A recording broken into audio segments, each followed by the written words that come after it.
Mais pour en parler, on va tout de suite accueillir tout de suite par téléphone le maire de Pointe-à-Pitre, Harry Durimel. Bonsoir. Oui, bonsoir la Guadeloupe. Alors finalement, c'est une bonne nouvelle pour vous, pour les commerçants pointois, ça laisse du temps pour s'organiser ? Bien sûr que ça nous laisse du temps, mais contrairement à ce qui est dit, ce n'est pas d'hier que cette préoccupation est la nôtre, puisque pour le Cap Excellence, dans la suite de la loi de février 2020 que vous avez citée, avait déjà fait savoir, et chacun sait, qu'on en évolue aujourd'hui vers un temps où chacun doit s'occuper de ses déchets. Le producteur doit traiter ses déchets. Et c'est pas l'écologiste que je suis qui a beaucoup milité pour ça, pour le tri, qu'on apprendra aujourd'hui que ce sont des habitudes qu'on doit changer, ce sont des nouvelles pratiques qu'on doit instaurer, et ça ne se fait pas comme ça par décret, ça ne se fait pas du jour au lendemain, mais c'est un processus dans lequel chacun doit s'inscrire. Car il ne faut pas voir la chose le simple bout de la lorgnette.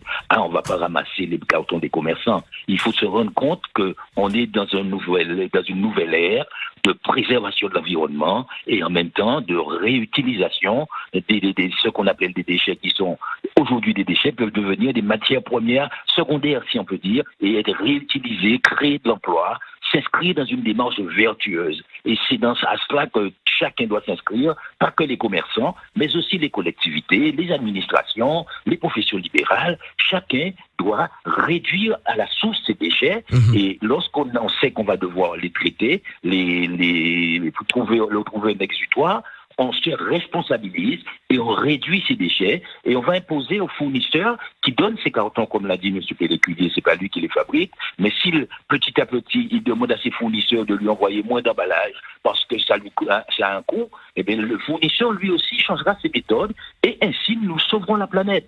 Il est temps qu'on passe à l'acte. Et oui. C'est ça, trier ces déchets.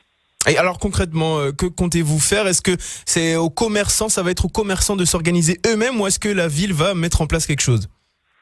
Pas que les commerçants, moi aussi, en tant que profession libérale, la mairie, la Cap Excellence, chacun va devoir trouver un exutoire. Et nous, sachant que nous voulons que la ville soit propre, et il n'est pas question de voir des cartons joncher les coins de rue comme on le voit, nous allons certainement participer. Et nous avons déjà trouvé un terrain pour créer une déchetterie professionnelle qui est située à côté de l'ancien garage de Pointe-à-Pitre. Cap Excellence a déjà dit qu'elle mettra les fonds pour qu'on puisse créer cette déchetterie. Nicolas va emmener l'ingénierie pour qu'on puisse aménager tout cela. Et dans le délai qu'a bien voulu nous accorder le président Jalton, eh bien, nous allons mettre en place une déchetterie professionnelle vers laquelle les commerçants devront envoyer leurs déchets.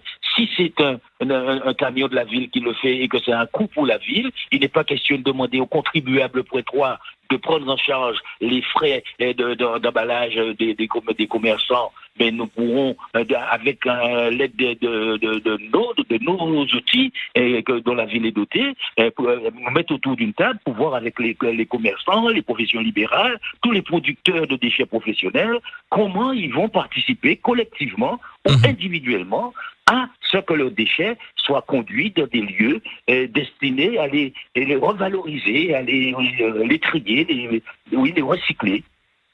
Tout cela pourrait être réglé d'ici le 2 avril, c'est l'engagement que vous prenez ? Mais si ça ne dépendait que de moi, ça fait longtemps que ça serait réglé. Mais il faut dire que comme ça ne dépend pas que de moi et que chacun se reconnaîtra dans ses responsabilités, voilà pourquoi ce n'est pas fait. Mais aujourd'hui, je prendrai mes responsabilités pour que cette opération soit menée à bien, comme je l'aurais voulu depuis tantôt. Harry Durimel, vous avoir dans cette édition, c'est aussi l'occasion de faire un bilan de cette année au sein de votre commune. On sait que pas mal de projets ont été entamés. Vous avez aussi sollicité de l'aide pour redresser les finances de la ville.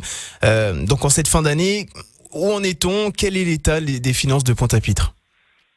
Eh bien, comme nous le disons depuis 2 mois, nous avons une embellie, les comptes de la ville se redressent. Nous avons fait rentrer des fonds qui étaient naguère apparus comme perdus. Nous avons contesté des dettes prescrites. Nous avons réhabilité un certain nombre d'actifs de la ville et nous allons bientôt procéder à la cession encore d'une partie du parc immobilier que la ville ne peut pas réhabiliter et dans lesquels vivent des Pointois dans des conditions indignes. Donc, fort de tout cela, la situation se redresse et comme c'est nous qui le disons depuis 2 ans, 2 mois et on nous fait croire que nous faisons des galimatia et que ce n'est pas vrai, eh bien, la Chambre régionale des comptes va bientôt sortir son avis de ces deux jours à l'autre.